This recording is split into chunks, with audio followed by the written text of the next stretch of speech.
In this video I'm going to show you how to create an e-cover. Now an e-cover is a graphic which gives a physical dimension to any digital product that you might be selling online. To create e-covers I use Adobe Photoshop CS2, which is an older version of Photoshop, but if you have a more recent version then what I'm going to show you here will work just as well. I'm also going to use the one-click covers plugin for Photoshop, which you can download from this website here.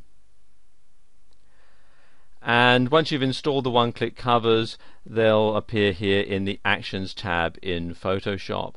And what these are basically a pre-programmed set of instructions that Photoshop will follow. So it automates certain tasks so you don't have to do them yourself manually over and over again. Okay, to begin, what we're going to do here is use ebook 2 for this example.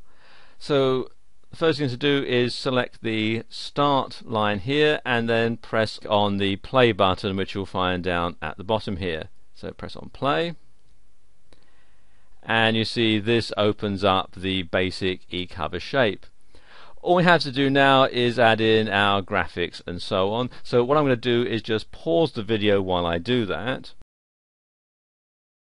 Okay, I've put in some simple graphics here and I've also saved it as a Photoshop PSD file. You see here I've called it fantasticcover.psd, and I always save my e-covers as a PSD file when they're at this stage, when they're in this flat stage. And the reason that I do this is because later on when they've been put into the ebook format, which you'll see a bit later, if there's anything that I don't like about it or I need to go back and make any changes, then it's much easier to do it at this stage. So this is why I always save it as a PSD file at this stage. Okay, the next thing to do is come down here to compile and click on play.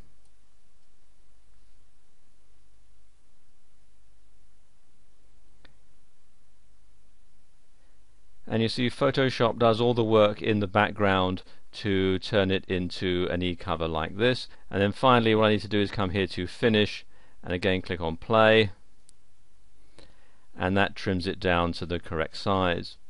Now I need to save it so that I can incorporate it into my web page, and for this I'm going to use the Save for Web function. So come here to File, Save for Web,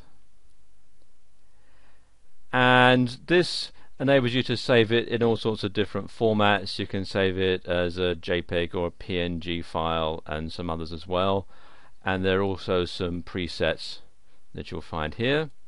And also, if I move this up a little bit, if I click on this icon at the bottom here, I can preview it in my default web browser, so I'll see what it looks like when it's actually on my website. And there we go, that doesn't look too bad, so I'll now go ahead and shut this window and save it to my hard drive.